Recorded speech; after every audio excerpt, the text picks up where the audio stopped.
Hello friends. सिंहासन बत्तीसी की 14वीं पुतली सुनैना ने जो कथा की वह इस प्रकार है। राजा विक्रमादित्य सारे निपोचित गुणों के सागर थे। उन जैसा न्यायप्रिय, दानी और त्यागी और कोई न था। इन निपोचित गुणों के अलावा उनमें एक और गुण था। वे बहुत बड़े शिकारी थे तथा निहत्थे भी हिंसक से हिंसक जानवरों का वध कर सकते थे। उन्हें पता चला कि एक हिंसक सिंह बहुत उत्पात मचा रहा है और कई लोगों का भक्षण कर चुका है। इसलिए उन्होंने उस सिंह के शिकार की योजना बनाई और आखेट को निकल पड़े। जंगल में घुसते ही उन्हें सिंह दिखाई पड़ा और उन्होंने सिंह के पीछे अपना घोड़ा डाल दिया।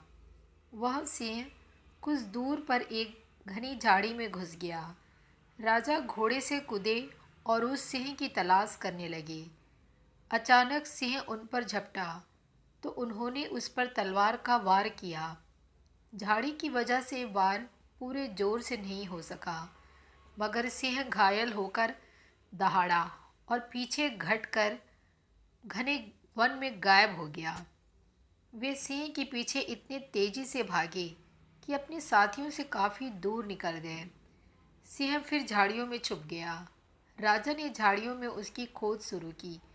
अचानक उस शेर ने राजा के घोड़े पर हमला कर दिया और उसे गहरे घाव दे गए। घोड़ा भय और दर्द से हिनहिनाया तो राजा पलटे। घोड़े के घावों से खून का फव्वारा फूट पड़ा। राजा ने दूसरे हमले से घोड़े को तो बचा लिया, मगर उसके बहते खून ने उन्हें चिंतित कर दिया। वे सिंह से उसकी रक्षा के लिए उसे किसी सुरक्षित जगह ले जाना चाहते थे, इसलिए उसे लेकर आगे बढ़े। उन्हें उस घने वन में दिशा का बिल्कुल ज्ञान नहीं रहा।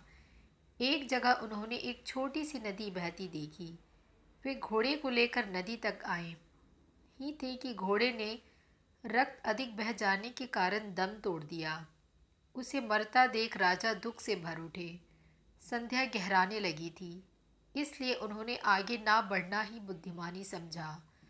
वे एक वृक्ष से टिककर अपनी थकान उतारने लगे।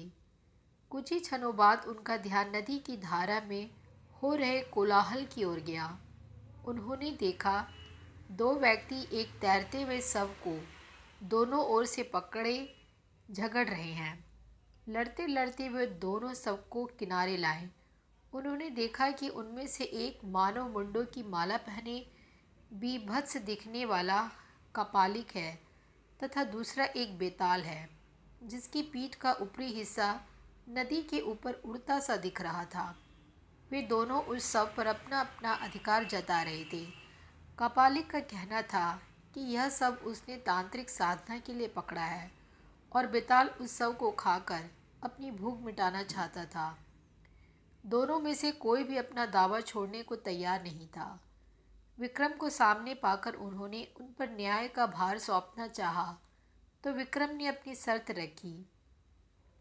पहली यह कि उनका फैसला दोनों को मान्य होगा और दूसरी कि उन्हें वे न्याय के लिए शुल्क अदा करेंगे।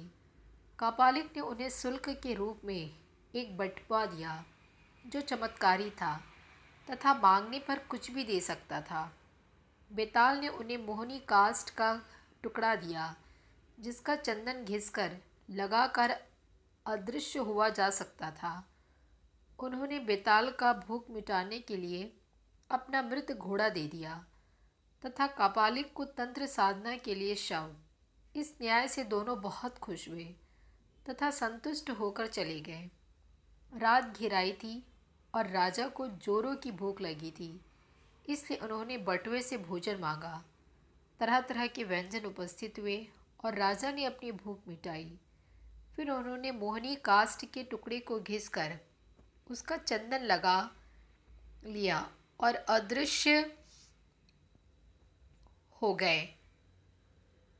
अब उन्हें किसी भी हिंसक वन्य जंतु से खतरा नहीं रहा। अगली सुबह उन्होंने काली द्वारा प्रदत्त दोनों वेतालों का स्मरण किया तथा अपने राज्य की सीमा पर पहुंच गए। उन्हें महल के रास्ते में एक भिखारी मिला जो भूखा था। राजा ने तुरंत कापालिक वाला बटुआ उसे दे दिया ताकि ज़िंदगी भर उसे भोजन की कमी ना हो। तो मिलती हूँ अपनी अगली कहानी में।